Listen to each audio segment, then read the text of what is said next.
Rain taps the archive roof like impatient fingers. A researcher, gloved hands trembling, opens a leather-bound book. 1828, Magnolia Grove Plantation, South Carolina. Dust rises, smells like old ink, and something sour beneath. Regret, maybe. She flips pages. Cotton yields. Slave inventors. Whippings logged like weather. Then Eliza. Female. Age 22. Again. Eliza. Delivered child. Male. Mulatto. Again.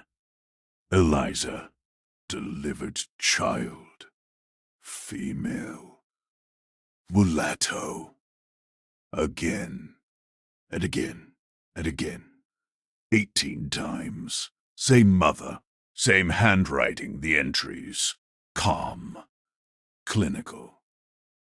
But the spacing. Uneven. Like the scribe's hand shook or wept. No father listed. Ever. Just Eliza. Alone. In ink. Alone in history. Until now. Outside, thunder cracks. As if the sky just remembered her name. Charleston breathes like a fever dream. Humid air clings to skin, thick with jasmine, rotting fish, and the iron tang of the Cooper River at low tide. Cobblestones glisten under oil lamps. Shadows stretch long, hungry, down by the wharves. Ships groan. Timber creaks. Chains rattle in the dark. But up on Trad Street, where the magnolias bloom too sweet, a different kind of trade happens behind lace curtains. Eliza is 16. Not a child, not yet a woman, not by choice. She walks barefoot through the garden, head down, basket in hand, plucking figs. Her dress, coarse linen, faded blue, sticks to her back with sweat. She hears laughter from the veranda. White laughter. Light, careless. She doesn't look up, because looking gets you seen. And being seen, that's how it starts. A breeze stirs the palmetto fronds, whispers through the live oaks. Somewhere, a dog barks. Somewhere, a baby cries. But not hers, not yet. The sun dips low. Gold bleeds into purple, and in that fading light, Eliza feels it. The weight of eyes. Not just watching. Choosing. The big house doesn't sleep. It watches. Marble floors, cold as a grave in winter. Mahogany doors that sigh when opened. Crystal chandeliers that catch the moonlight and throw it like knives across the walls. Eliza enters through the back. Always the back. Her bare feet make no sound on the polished wood. Good. Silence is survival.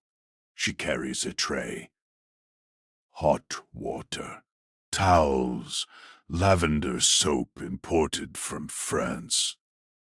Up the servants' stairs. Narrow, dark, smelling of mildew and beeswax. At the end of the hall, his door. Silas Whitmore's chamber. She knocks once. Soft, like a heartbeat. No answer. But the door isn't locked. It never is. Inside, the air is heavy with bergamot and bourbon. Fire crackles low in the hearth. Shadows dance on the wallpaper. Roses with too many thorns. A bed. Four-poster. Canopy drawn halfway. And on it him, Silas. 38. Hair silver at the temples. Hands soft from never working. He's reading, or pretending to. His eyes lift, not angry, not kind. Assessing, like she's livestock, like she's inventory. Set it down, girl. She does. Doesn't look at him. Doesn't breathe too loud. But as she turns, his voice, smooth as poisoned honey. You'll stay.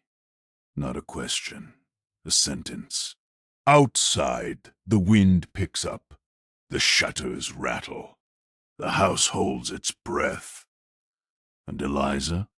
She stops being a person, becomes a vessel. Again, Silas Whitmore didn't believe in monsters. He believed in order, bloodlines, breeding, the clean, quiet architecture of power. He read Locke, quoted Jefferson, wrote letters to Charleston society about the moral stewardship of the Negro. But at night, he walked the quarters with a lantern and a ledger, not to punish, to select. He liked his women young, quiet, eyes that didn't challenge, just lowered, like Eliza's. He called it improvement. Said mixing blood would refine the enslaved stock, make them more docile, more useful, more sellable. White-passing children fetched higher prices in New Orleans, in Richmond, even Boston, if you knew the right buyers. And Silas, he kept meticulous records, not of cruelty, oh no, of results. Hair texture, eye color, skin tone on a scale from ebony to ivory. He'd stand over Eliza after each birth, staring at the newborn like a merchant inspecting porcelain. Good, he'd murmur. Very good. Never beautiful. Never my child. Just good. As if she'd produced a fine bolt of cotton. Not a human, not his own flesh. He wore tailored coats, smelled of sandalwood and privilege, but beneath the silk, rot, quiet, smiling rot. And Eliza, she learned to read his moods like storm clouds. One glance told her, tonight will hurt. Tonight will leave marks. Tonight I won't scream. Because screaming meant the overseer came, and the overseer didn't care who bled. Only that the work got done. Silas wasn't a devil with horns. He was worse. He was a gentleman. And gentlemen don't leave fingerprints. They leave ledgers and legacies. And 18 empty cradles. Winter 1810. The birthing room is a closet off the kitchen. No window, just a single oil lamp flickering like a dying star. Straw on the floor. A stained sheet. No midwife, just old Mabel who's seen too much to flinch. Eliza is 17. Her body shakes, not from cold, but from the raw, tearing truth of it all. She bites down on a leather strap, tastes salt, blood, fear. Outside, rain hammers the roof, drowns out her cries. Good, Silas doesn't like noise. When it's over, when the small, slick body slides into Mabel's waiting hands, the silence is worse than the pain. No cry, just a gasp, a boy. Skin pale as morning mist, hair fine as corn silk. Eyes closed tight against a world that already owns him. Mabel wraps him in rough linen. No blanket, no name. Eliza reaches out, fingers trembling. "Don't," Mabel whispers. "Don't you look too long." But Eliza does. She memorizes the curve of his cheek, the way his fingers curl like petals. Then, footsteps, boots on wood. Silas. He stands in the doorway, coat buttoned, gloves in hand. Doesn't enter, doesn't touch, just watches, like he's inspecting a calf. "Healthy?" he asks. Mabel nods. "Take him to the nursery," Silas says. There is no nursery. But Mabel knows. She carries the baby out into the storm. Eliza tries to sit up, collapses. By dawn, the room is empty. No child. No bloodstains. Even the straw has been burned. Only the smell remains. Iron and milk and something gone too soon. And Eliza? She lies there, staring at the ceiling, learning the first rule of survival: grieve in silence, or not at all. Time doesn't heal here. It repeats, like a blade drawn across the same wound, every 11 months. Sometimes 12, once only 10. Silas grew impatient. Eliza's body becomes a calendar written in scars. She learns the signs, the way Silas lingers after supper, the extra blanket left on her pallet, the sudden gift of molasses, sweetness before the storm. She stops counting moons, starts counting breaths, in, out, survive. Each birth happens in that same closet. Same straw, same silence. Girls, boys, blonde curls, hazel eyes, skin so light they cast no shadow at noon. All taken before sunrise. No lullabies, no names spoken aloud. Just entries in the ledger.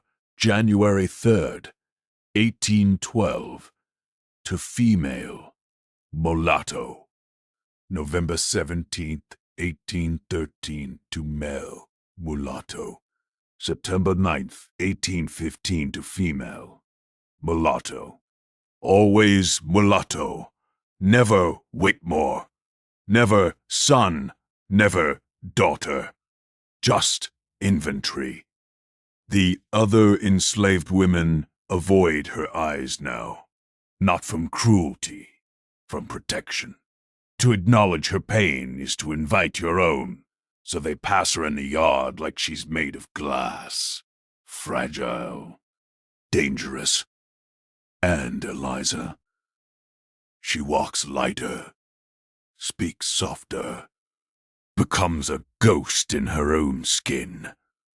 But at night, when the house sleeps and the crickets scream, she presses her ear to the floorboards, listens for footsteps, hoping, dreading, because the pattern never breaks. It only deepens, like roots in poisoned soil, growing, always growing. The quarters breathe at night, not with sleep, with secrets. Wooden shacks huddle close. sharing warmth, sharing silence. Inside one, a woman stirs a pot of greens. Her eyes flicked at the door. "Eliza's time again," she murmurs. Her husband doesn't look up from mending his boot. Best not say it. But they all know. They see the way Silas watches her at harvest, the way the overseer clears a path when she walks by, the way her dresses grow tight, then loose, then tight again, like seasons forced into a single year. No one speaks her name in prayer, because prayers get answered, and God has been quiet here a long time. Still, small rebellions bloom in the dark. An extra yam slipped into her basket. A shawl draped over her shoulders when fever hits. A child told to play elsewhere when Eliza passes, so she won't see what she can't have. One night, old Mabel sits beside her on a splintered bench. Moonlight stripes their faces. "You ain't alone," Mabel says, voice low as roots. Eliza doesn't answer. But her hand, calloused, trembling, finds Mabel's. Squeezes once. That's all. In this world, that's everything. Because to speak the truth aloud is to sign your death warrant. So they whisper in glances, in gestures, in the way they leave a candle burning in the window when the moon is new. A signal. We see you. We remember. But never, never to the master's face. The wind carries their silence farther than any scream ever could. And in the big house, Silas sleeps soundly, dreaming of bloodlines, never suspecting the quarters keep their own ledger, written in memory, in memory. In the unbroken line of women who refuse to forget. There is no nursery at Magnolia Grove. Not really. Just a locked room above the smokehouse, damp, windowless, smelling of cured pork and mildew. A single iron crib. No mattress, just burlap stuffed with corn husks. No toys, no mobiles, no sun-warmed blankets. Only silent and waiting. This is where they bring them. The white passing ones. Eliza's children. They stay hours, sometimes a day. Never longer. Long enough to be scrubbed clean. Wrapped in plain linen. Given a number instead of a name. Then gone. Sold. Gifted. Shipped north like bolts of silk or barrels of rum. The room stays empty most days. But the air remembers. It clings to the scent of newborn skin, of milk gone sour, of tiny fists that never got to hold anything real. Eliza never sees it. Silas makes sure of that. But sometimes, when she's sent to fetch salt from the smokehouse, she pauses at the base of the stairs, listens, hears nothing. Yet her body tenses, like a deer sensing a predator just out of sight. Because absence has a sound. A hollow echo where a cry should be. One night, during a storm, lightning strikes the old oak near the smokehouse. The blast shakes the ground. In that flash white as bone, the door to the nursery flies open. Wind howls through the empty room. Straw swirls like ghosts. and for one heartbeat Eliza swears she hears it. A baby's whimper. Faint, fading. Gone before the thunder rolls in. She doesn't tell anyone. But from then on, she avoids the smokehouse, even when Silas orders her back. Some silences are too loud to face. History doesn't lie. It just leaves things out. And the Charleston County Courthouse yellowed pages whisper secrets in code. Baptismal records from St. Philip's Church, infant of unknown father. Mother, Eliza, slave of S. Whitmore. Color, light mulatto. Sales ledgers from the docks. One. Female child, approximate age 2, fair complexion, blue eyes. Sold to Mr. E. Caldwell of Philadelphia. $420. Silas's private correspondence, tucked inside a cigar box lined with velvet. The latest issue shows remarkable refinement, nearly indistinguishable from white stock. Excellent for domestic placement. No birth certificates. No family names, no son of or daughter of. Just transactions. Just traits. Just property. Even in death, the erasure continues. When a child dies en route to New Orleans. Fever, they say. The ship's log notes only.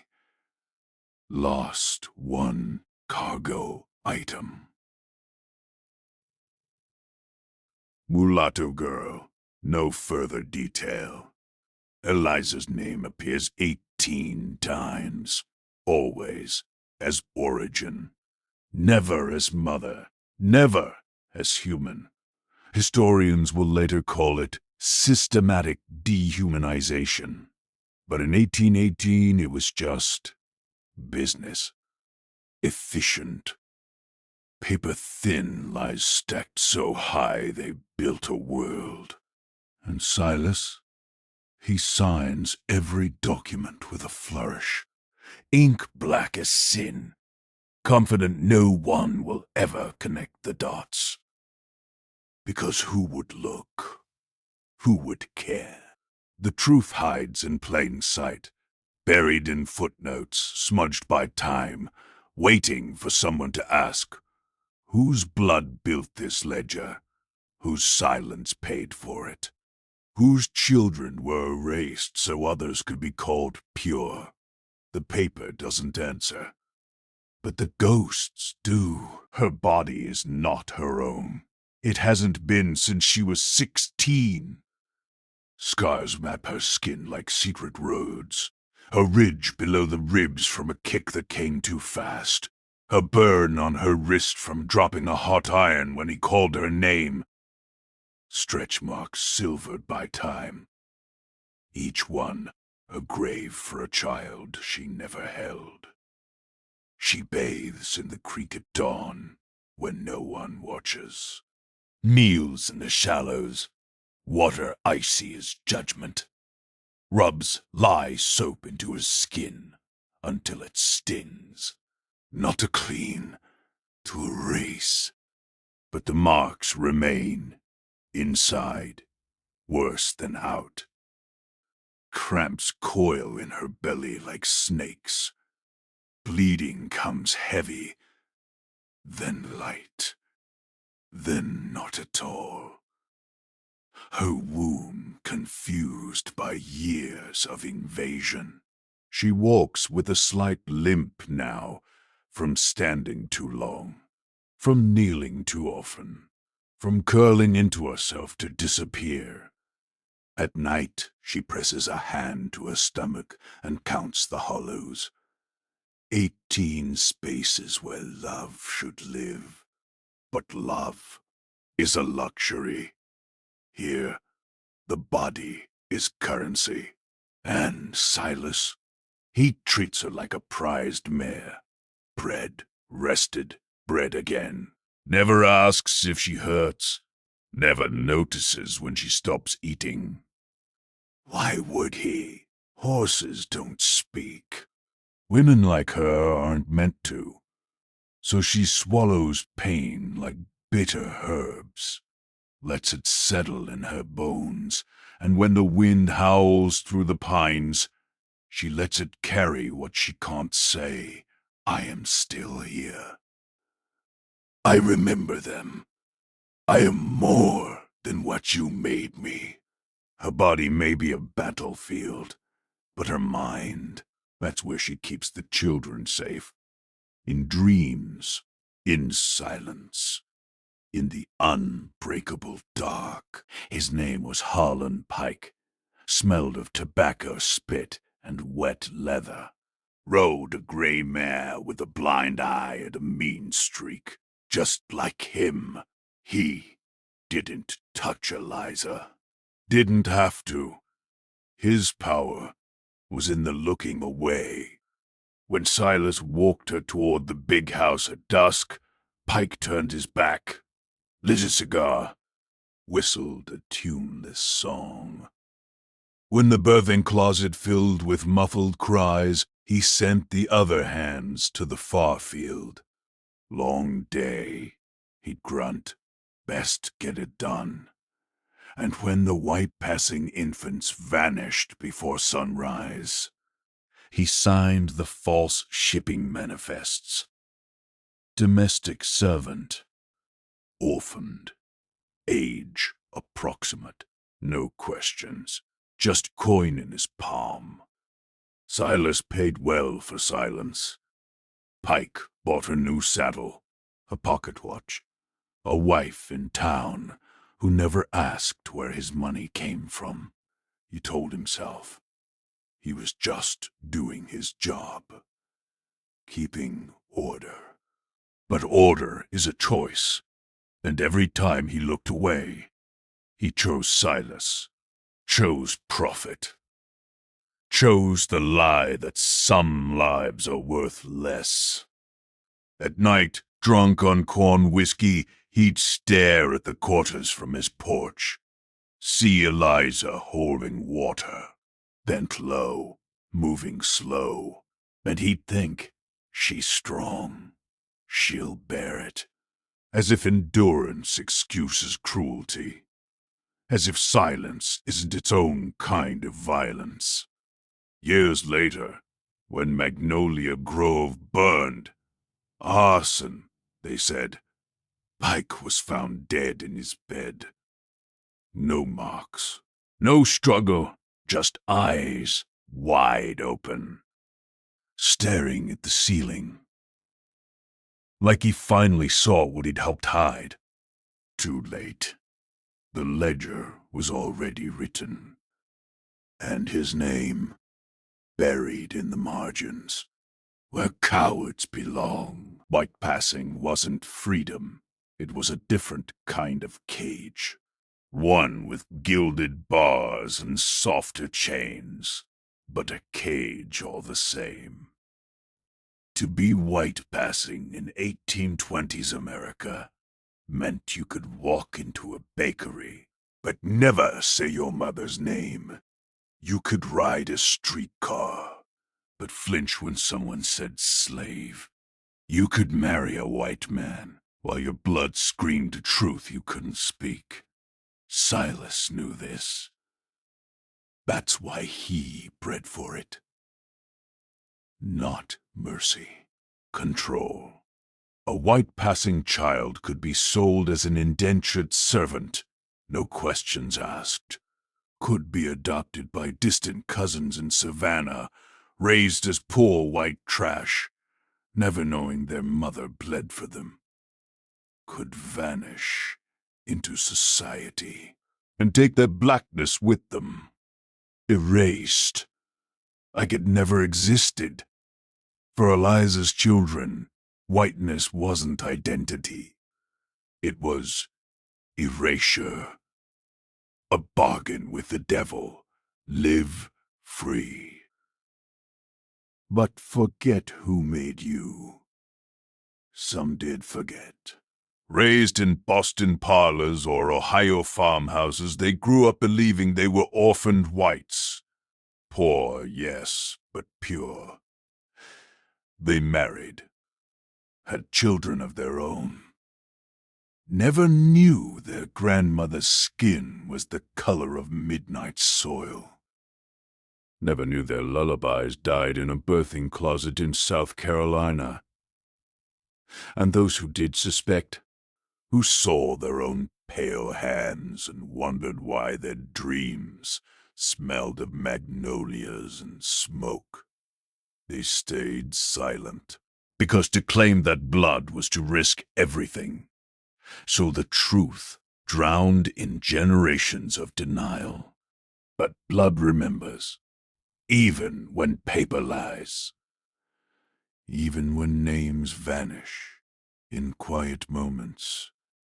In the curve of a cheek, the slant of an eye, the way a voice catches on certain words.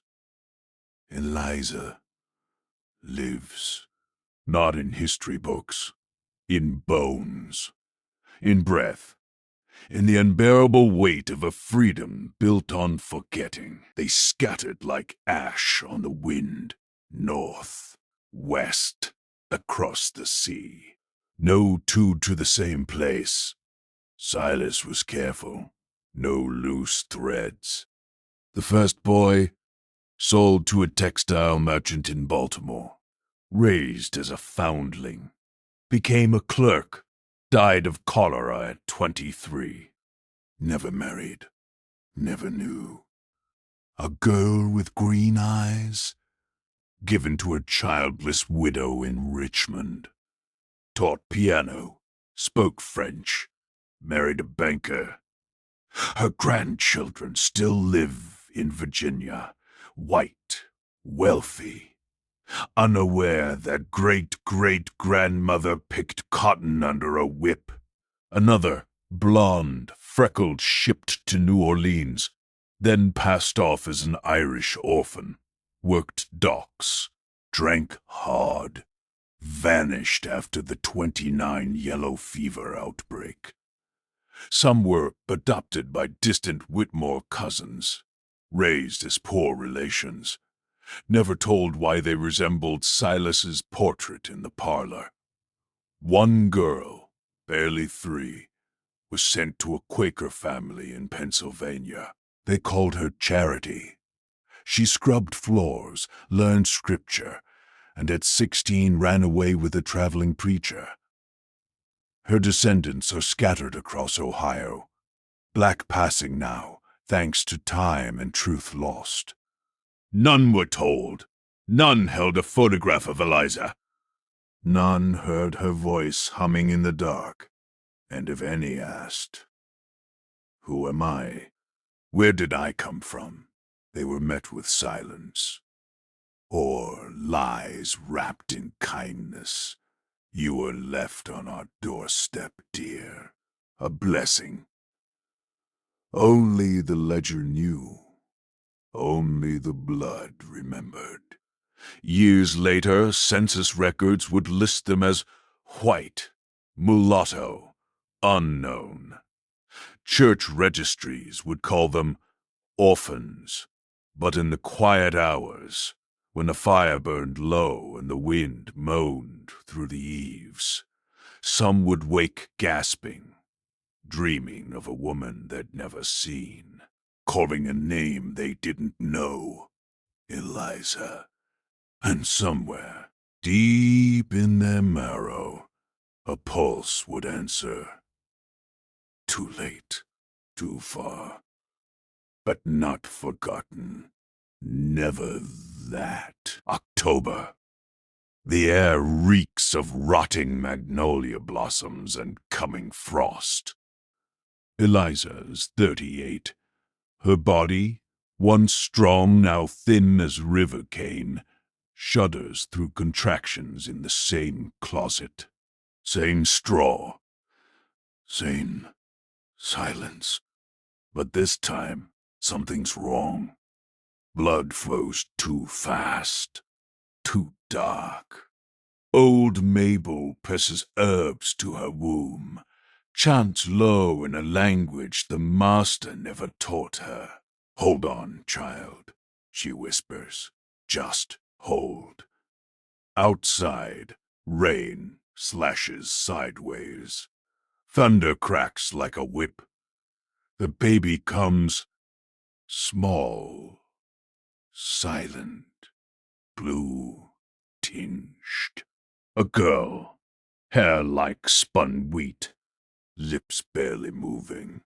Mabel rubs her chest, blows warm breath into tiny lungs. A cry, faint, frail, but a cry. Eliza reaches out. Her hand trembles like a leaf in a storm.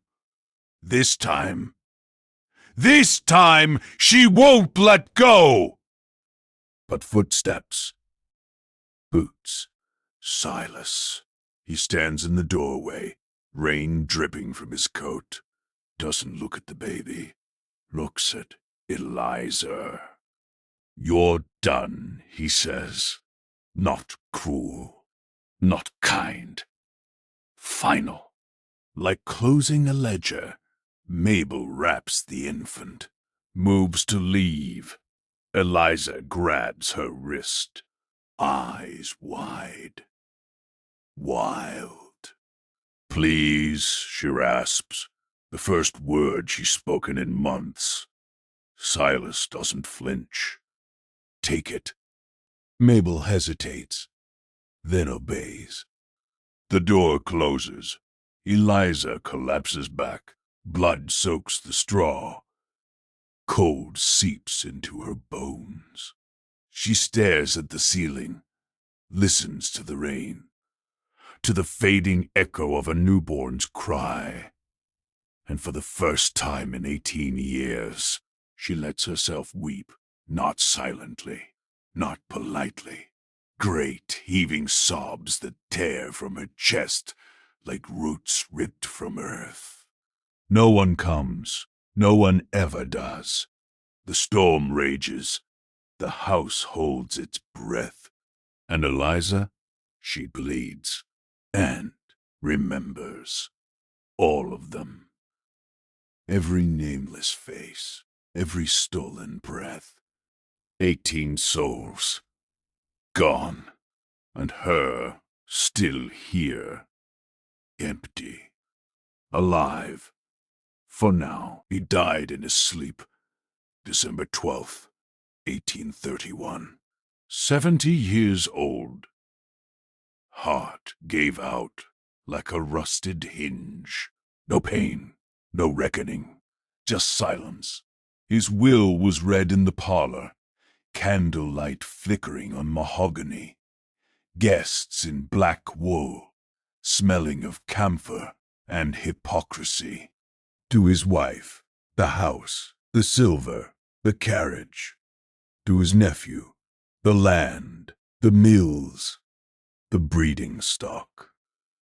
To his faithful servants, nothing, not even freedom. But then, page 3. A clause written in his own hand. "I acknowledge issue by my bondswoman Eliza, totaling 18 children, all born between 1810 and 1827. Said issue, being of fair complexion and suitable disposition, have been placed in various households for their betterment and my estate's discretion. No further claim shall be made upon them, nor they upon this estate." The room stilled. Not shock, not shame, relief. Because now it was legal. Sanctioned. The truth, buried in legalese, wrapped in paternalistic rot, was finally official. 18 children. His. Not mulatto orphans. Not unknown issue. his. And yet, no provision, no apology, no restitution, just acknowledgement, as if naming the crime absolved it. The lawyer folded the page. No one mentioned Eliza. She wasn't there to hear it, wasn't listed as witness, wasn't even called woman, just bondswoman, a footnote in a dead man's ledger. But the words hung in the air like smoke. 18 children. My issue. And somewhere, maybe in a shack behind the smokehouse, maybe miles away, maybe already dead, Eliza felt it. The weight of being named. Finally, too late. 2023, a graduate student named Naomi Shen digs through digitized archives at the South Carolina Historical Society. Rain taps the library window. Same rhythm as 1827. She's cross-referencing plantation ledgers with church baptismal records, DNA databases, and old shipping manifests for a thesis on erased lineages in antebellum South Carolina. Then she sees it. The Whitmore ledger. Eliza. 18 entries. But something's off. All children listed as mulatto, yet none sold to known slave traders. All disappear into domestic placements in free states. Naomi pulls Silas's will, reads the clause.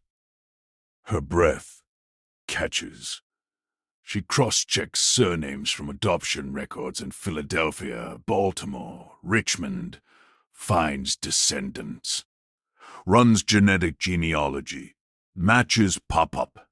Distant cousins linking white families in Pennsylvania to black families in Charleston, all tracing back to one mitochondrial line. One woman, Eliza. Naomi sits back, stares at the screen. The pieces click like bones snapping into place. Silas didn't just rape her. He bred her. Systematically. Coldly. For profit. For legacy. For the quiet thrill of godhood over flesh. And history. History called it miscegenation. Tragic mulatto. Plantation romance. But this was industrialized theft. Of bodies. Of blood.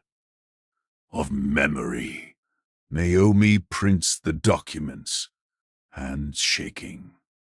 She walks outside into the rain, looks south, toward where Magnolia Grove once stood. Whispers the only truth that matters. They were his. And for the first time in 2 centuries, someone believes her. Fear has a language. It doesn't shout. It whispers in the space between breaths. Don't look up. Don't ask. Don't remember. In the quarters, silence wasn't cowardice. It was armor. To speak Eliza's truth was to invite the whip, the sale, the grave. Even old Mabel, midwife, healer, keeper of secrets, never wrote it down.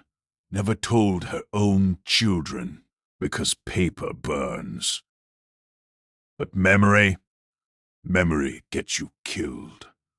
White neighbors knew. Of course they did. They saw the white passing children vanish. Saw Silas's charity toward distant families. But they called it benevolence, not rape.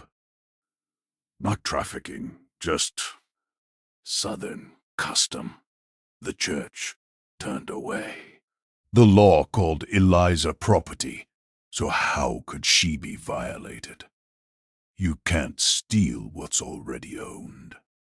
And the women?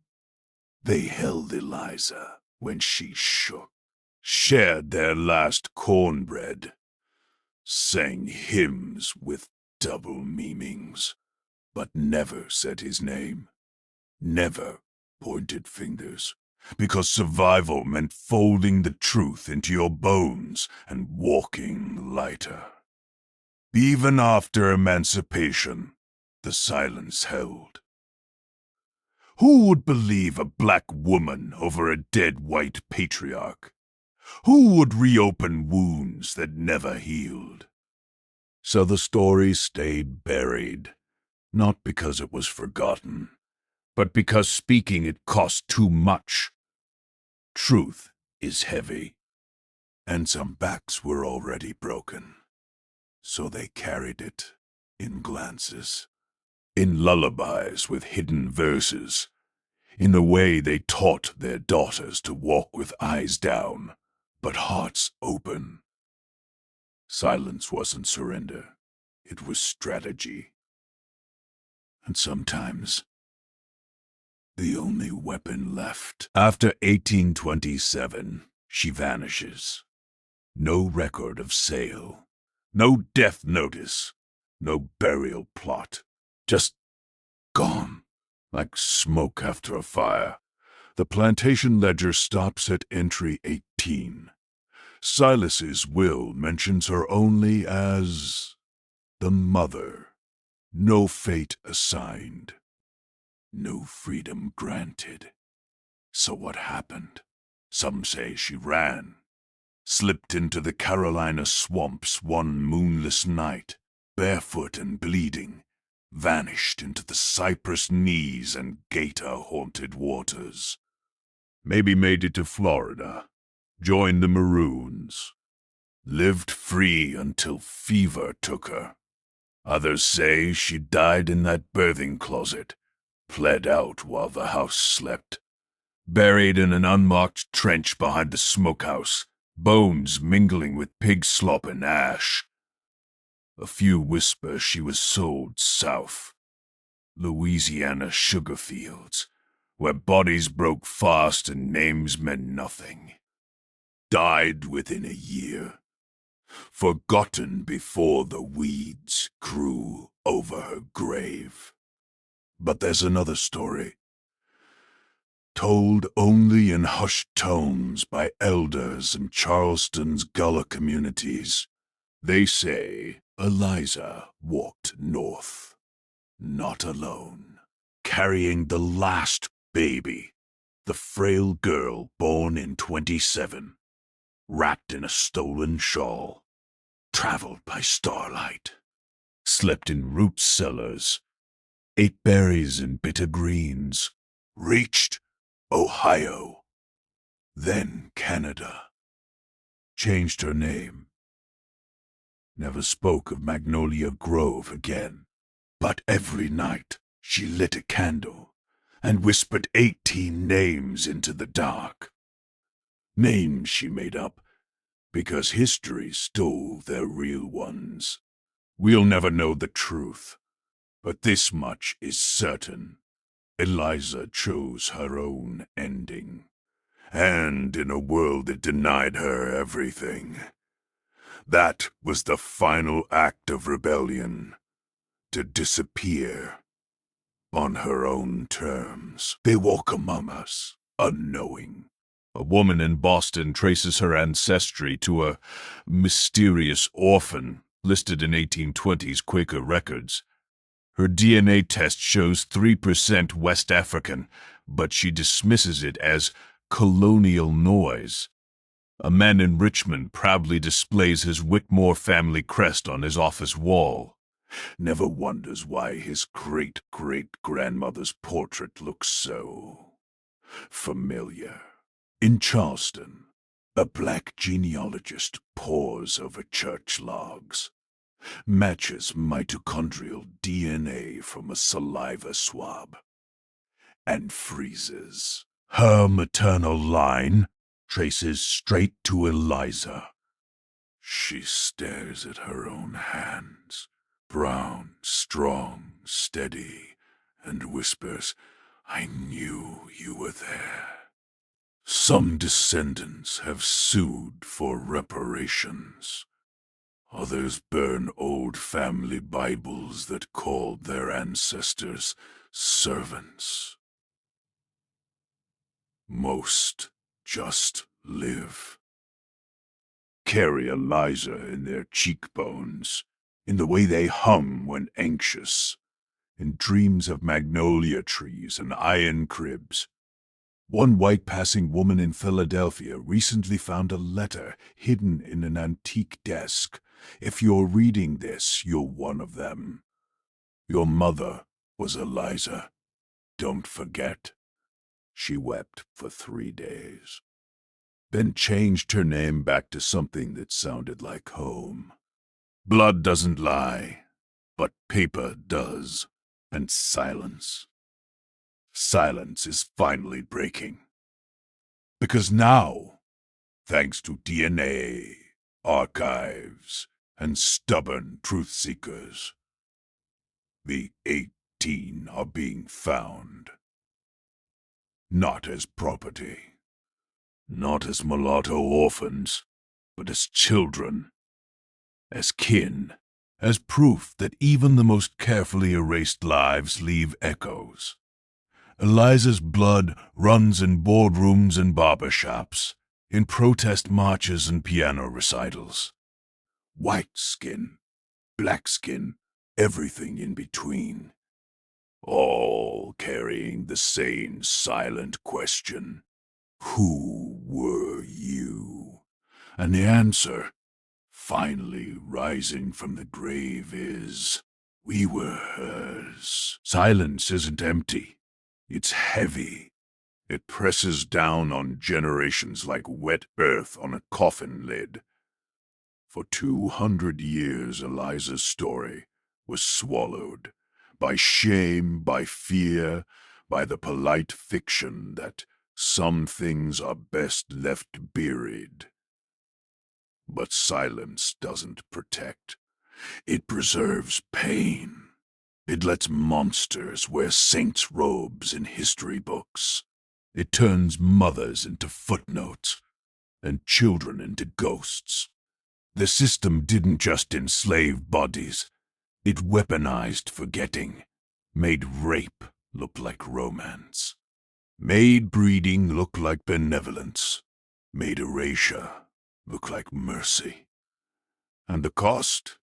Paid in stolen names, in severed lineages, in descendants who search their own faces for answers they were never meant to find. But here's the truth they tried to bury. Eliza spoke, not with words.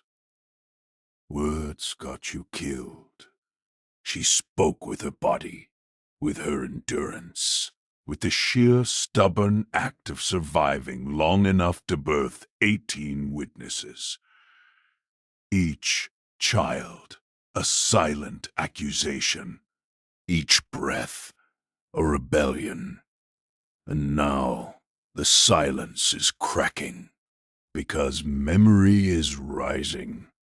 From DNA labs, from church basements, from the mouths of great-great-grandchildren who refuse to unsee what their ancestors were forced to ignore. The weight is still there, but we're learning to carry it together, not as shame, as testimony. Eliza didn't vanish. She waited. And now, we're finally listening. Magnolia Grove is a wedding venue now. White lace. String quartets. Champagne flutes clinking under fairy lights. Brides pose on the veranda where Silas once watched Eliza walk by. Grooms laugh in the parlor where her children were catalogued like livestock. Tour guides, smiling, sun hat wearing, call it antebellum charm. They point to the big house, Built in 1805. Original heart pine floors. They skip the smokehouse. Never mention the birthing closet. Never say her name. Guest sips sweet tea from porcelain cups, unaware they're standing where 18 infants were wrapped in burlap and handed off like parcels. A sign near the garden reads, Historic Magnolia Grove, preserving Southern heritage since 1809. No plaque for Eliza. No marker for the quarters, long since bulldozed for a parking lot. Just magnolias, perfume thick as denial. One afternoon, a black couple visits, asks about enslaved people who lived here. The guide hesitates. Oh yes, they were part of the family, you know. Well cared for. The woman stares at the ground where straw once soaked up blood. She doesn't correct her. But later she leaves a single white rose at the base of the old oak.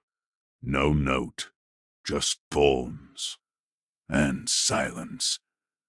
Because even now, truth is too sharp for pretty stories. Plantations sell nostalgia, but memory demands reckoning, and Eliza's bones won't let this ground rest. Open the ledger again. Run your finger down the page. Eliza, female. Mulatto child. Eliza, female. Mulatto child. Eliza, female. Mulatto child. 18 lines. 18 voids. But look closer. Between the ink, between the cold, clinical words, something breathes. A smudge. A tear stain. A fingerprint pressed too hard. That's where they live. Not in grand monuments. Not in textbooks. In the margins. In the silence between entries. Each blank space is a cradle. A cry. A stolen future. Historians call it data, but it's a graveyard. Every line is a headstone with no name. Every date, January 3rd, November 17th, September 9th, is a birthday no one celebrated. And Eliza, she's not just a column. She's the hand that bled onto the page when she scrubbed floors the day after giving birth. She's the ghost who haunts the spacing between delivered and mulatto, as if the scribe couldn't bear to write it fast enough. These aren't records. Her screams wrapped in paper, preserved by bureaucracy, forgotten by design. But now, when you read them aloud, the air changes. The ghosts stir, because names have power, even when they're missing. So say them, not as statistics, as souls. 18 children, one mother, and a ledger that thought it could erase them. It was wrong. Paper burns.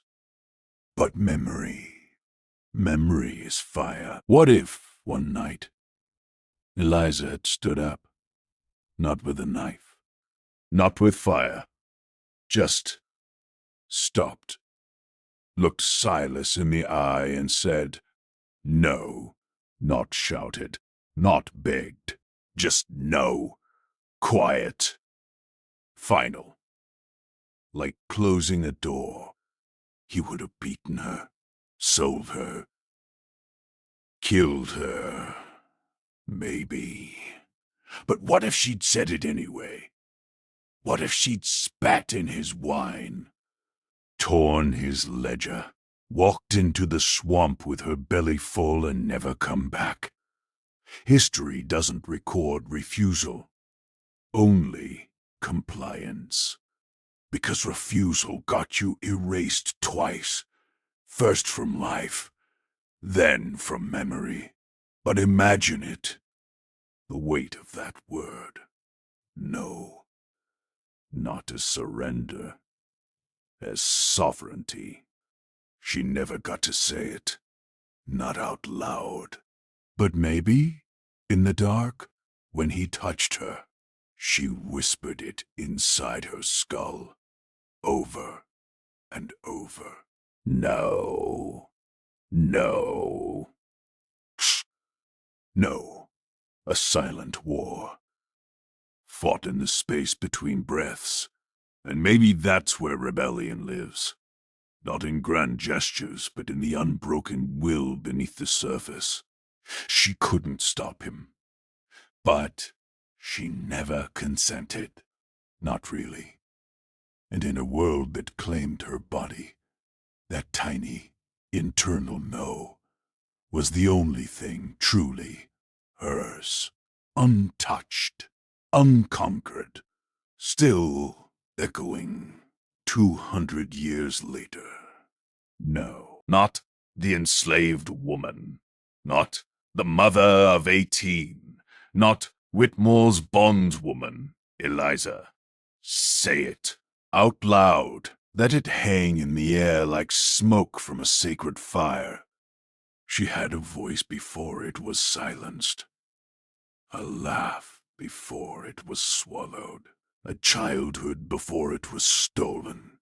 Maybe she loved honey cakes. Maybe she hated thunderstorms. Maybe she could mimic bird calls so well the sparrows answered. We don't know. Because history didn't care. It recorded her womb, not her wonder. But she was more than what was done to her.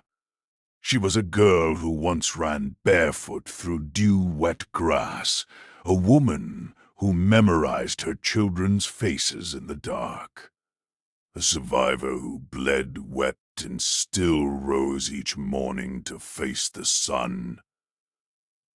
Her name wasn't just ink in a ledger. It was a heartbeat, a resistance, a lineage. So stop calling her anonymous. Stop hiding her behind euphemisms.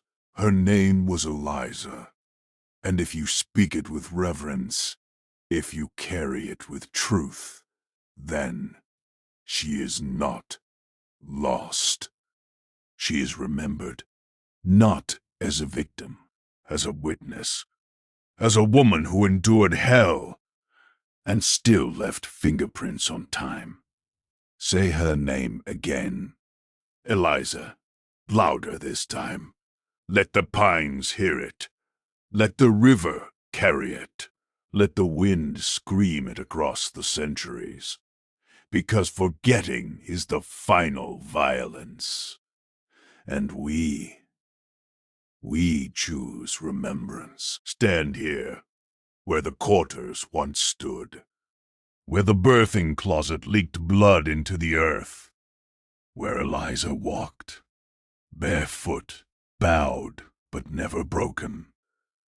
The big house is gone now. Burned, bulldozed, replaced by a parking lot and a boutique hotel that calls itself historic. But the land remembers.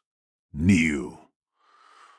Press your palm to the soil. Feel it, not just dirt. Memory. Beneath your fingers, straw, ash, a child's fingernail, a tear turned to salt. The wind moves through the pines like a sigh. Listen. It doesn't whisper names. It sings them. 18 lullabies in a language no ledger could capture. Eliza's voice, woven into the rustle of leaves, the cry of a red-shouldered hawk. The hush of rain on dry grass. She's not in the archives. She's here, in the roots, in the silence between heartbeats, in every descendant who finally knows their blood carries both pain and power. This story isn't over. It's echoing. And as long as someone stands on this ground and says her name, Eliza, the truth stays alive. Not as a footnote, as a fire. So go, tell it, not with shame, with fury, with love, because the wind remembers, and now so do you.